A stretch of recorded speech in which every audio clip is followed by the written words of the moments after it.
A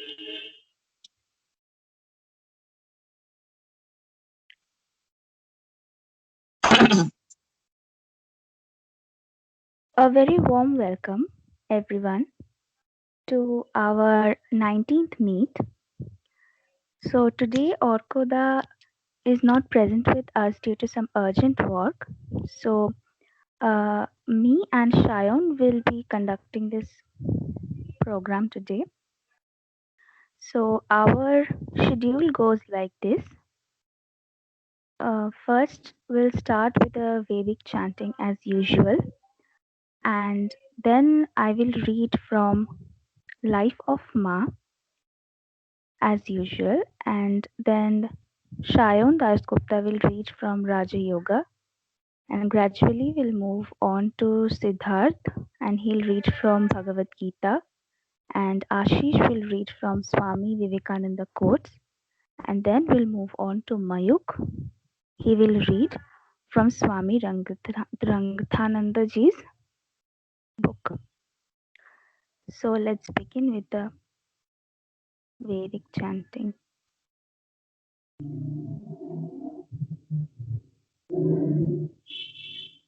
गुरुभ्यो नमः हरिः ओम् सहनावतु सहनौ भुनक्तु सह वीर्यं करवावहै तेजस्विनावतीतमस्तु मा विद्विषावहै ॐ शान्ति शान्ति शान्तिः.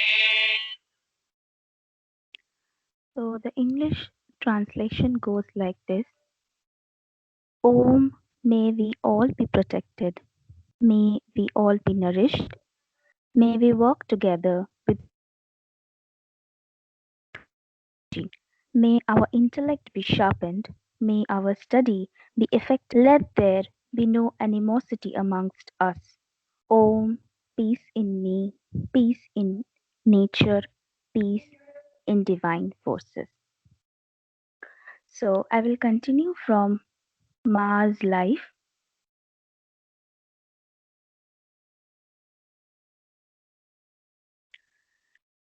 Last meet, we were talking about the exalted state of mother's mind and how she entered samadhi, the prophetic dreams she was getting, and how she couldn't stay in this worldly affairs anymore. So today we will start from the part Radhu and her significance in mother's life.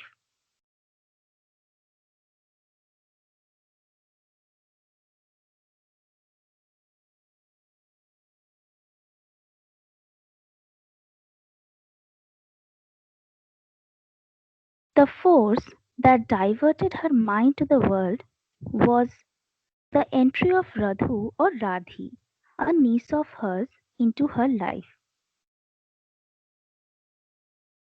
To understand the nature of this connection, it is necessary to have some acquaintance with the domestic setup in the Holy Mother's paternal home at Jairambati, with which she became intimately connected after she left Kamarpukur.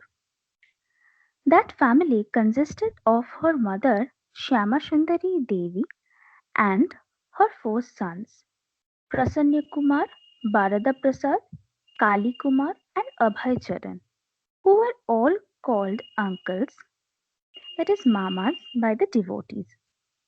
Being the eldest of the family, the Holy Mother had much to do in her early days in the upbringing of these brothers of hers, and therefore there was a strong tie of affection uniting her with them. None of these brothers had any of the great spiritual qualities that distinguished the Holy Mother, but grew into just the ordinary men of the world, and some of them even represented an extreme type of worldliness. None of them, except the last, had enough talents to prosper in life. All of them and their children looked to the mother for help, and on account of this there was bitter rivalry among them for the mother's favor. So, in her later days at Jairambati, she was in the midst of this not very pleasant domestic environment on the one hand, and on the other, in the midst of all her renouncing monastic attendants and highly devoted lay disciples. The picture of the Holy Mother in the midst of this contrasting environment is that one living a life of a utter detachment and renunciation, discharging at the same time whatever duties she had to perform to her kith and kin.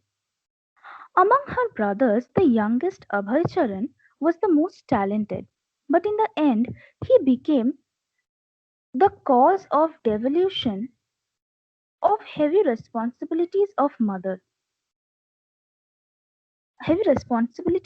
the mother. He passed out of the medical school but died all of a sudden, leaving behind him his expectant widow, who was a little unbalanced in mind. The brother made a dying request to the sister that she should take complete charge of his weak wife and her expected child, and she agreed. The child was born of this mad aunt was Radhu or Radhi, on whom the mother pinned her affection and who thus became the prop spoken of earlier for sustaining her life in the world. This interpretation of Radhu episode is not any fanciful exaggeration of by devotees. Antecedent events amply justify it. It was also the mother's conviction, to quote her own words, how the master has entangled me through Radhu. After the passing away of master, I did not at all relish anything in life. I became utterly indifferent to worldly things and kept on praying. What shall I achieve by remaining in this world? At that time I saw a girl, 10 or 12 years old, walking in front of me, dressed in red cloth. The master pointed her out to me and said, cling to her as a support. Many children, disciples, seeking instruction will come to you. The next moment he disappeared. I did not see the girl anymore. Later on, I was seated in the very place. At that time, Radhu's mother was stark mad. She was dragging some rags tucked under her arm. I said to myself, well, if I do not look after this child, who else will take care of her? She has no father, and her mother is an insane woman. No sooner had I taken the child in my arms than I saw the master. He said, this is the girl. Cling to her as your support. She is Yoga Maya, the elusive power. Radhu was born in 1900. From that time till 1920, the year of Holy Mother's demise, she was the fulcrum on which the worldly life of Holy Mother rested. After the above mentioned vision, the Holy Mother took charge of Radhu. She never allowed Radhu to be parted from her till a few days before her demise in 1920. She could neither eat nor sleep without Radhu. So strong was the bond of affection with which she came to be tied to the girl all of a sudden. She practically assumed the role of her mother, ousting the girl's own insane mother, the Chota Mami, who made it the ground of her tirades against the mother in later days. She became jealous of the Holy Mother when she found her daughter loving the mother more than herself, and her insane imagination began to find various evil motives in mother's love for Radhu, as a result of which she began to behave to the mother with a very rudeness, verging on persecution. Radhu too proved, as she grew up, to be somewhat abnormal like her mother. Physically she was weak, and mentally a moron. Through there was simplicity and innocence, sorry, though there was simplicity and innocence about her, she was utterly lacking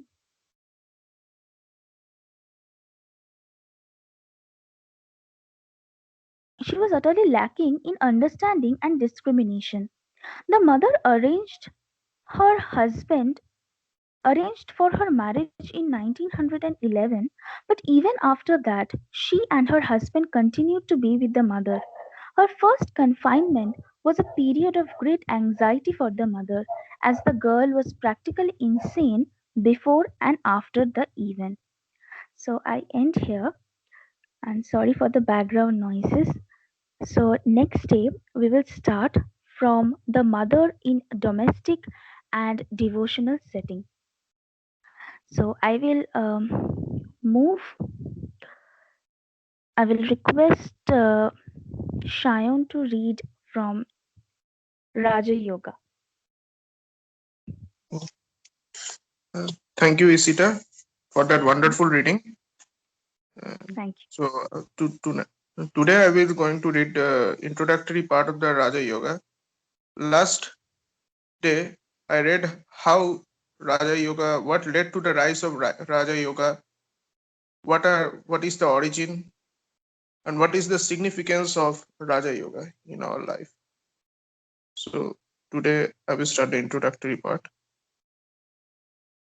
All our knowledge is based upon experience, what we call inferential knowledge, in which we go from the less general to the more general, or from the general to the particular, has experience as its basis. In what are called the exact sciences, people easily find the truth because it appeals to the particular experiences of every human being. The scientist does not tell you to believe in anything, but he has certain results which come from his own experiences.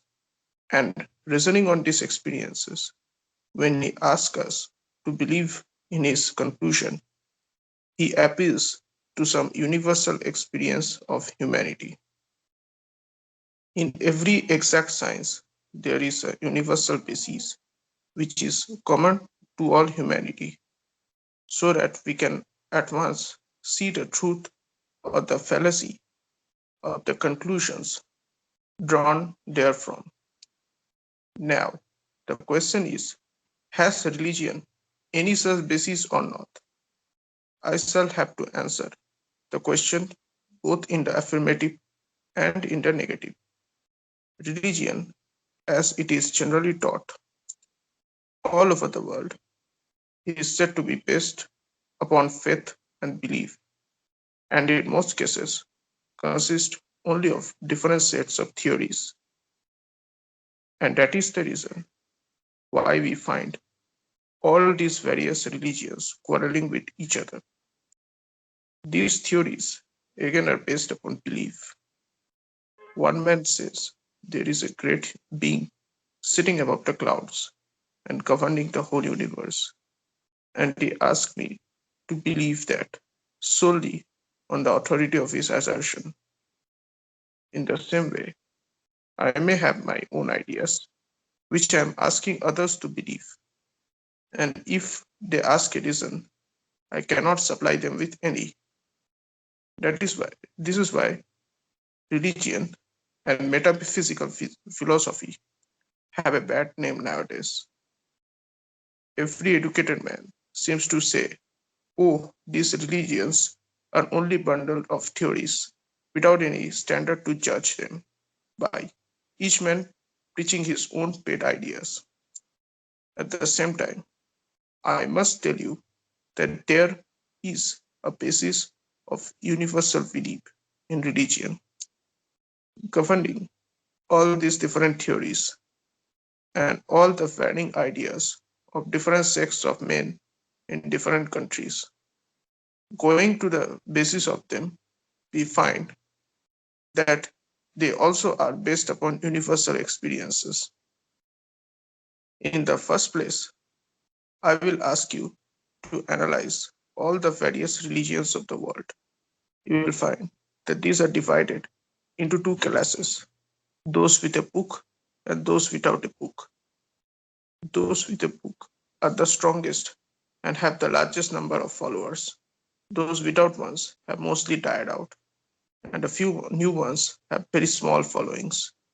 Yet, in all of them, we find one consensus of opinion that the truths they teach are the results of the experiences of particular persons.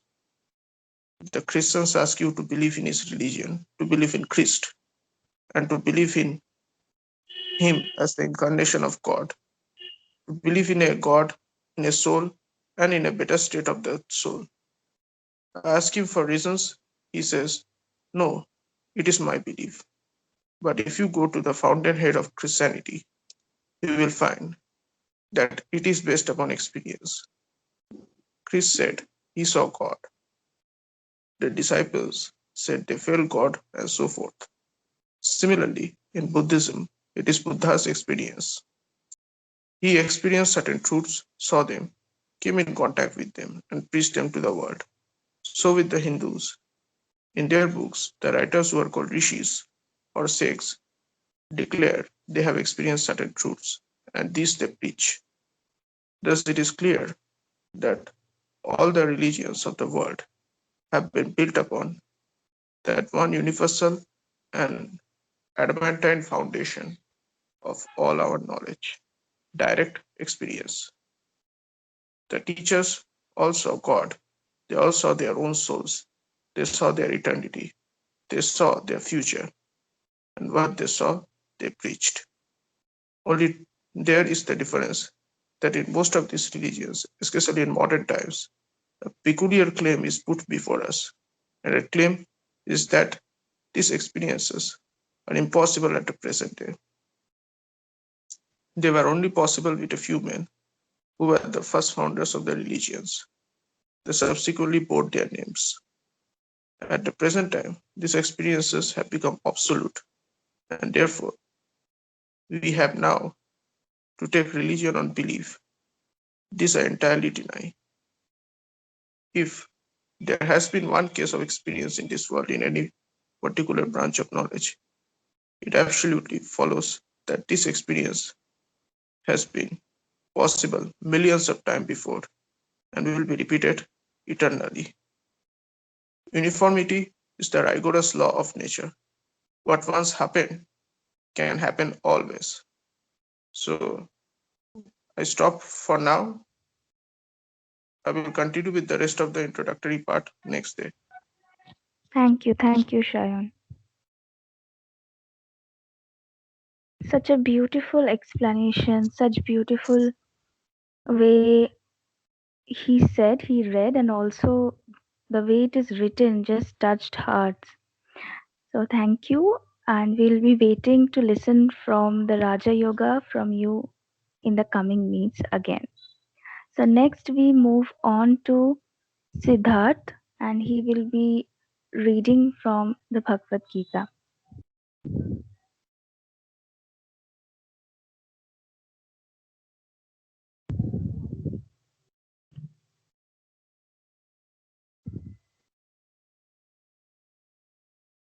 Siddharth.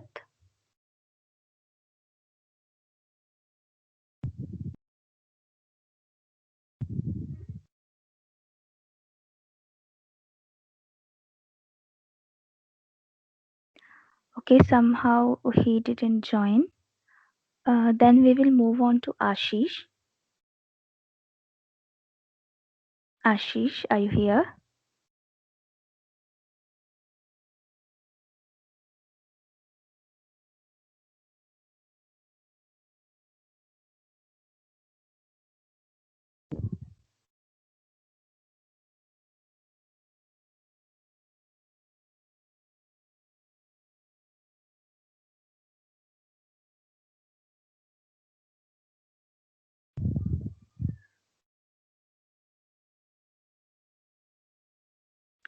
Mayuk, is Mayuk here?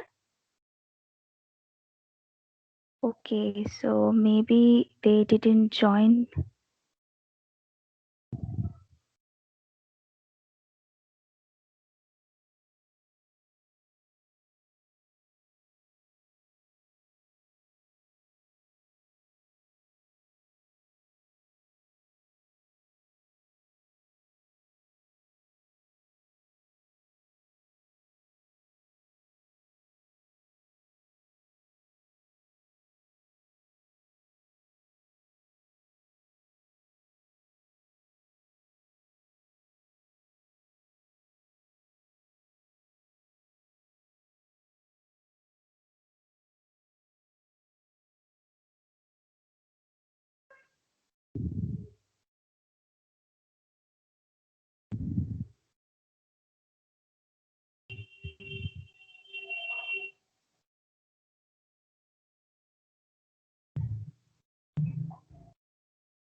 So I think people could not join today due to some urgent work. So we end our meet here and we'll see all of you in the coming meet. Thank you. My pranam to the holy feet of Thakur Swamiji.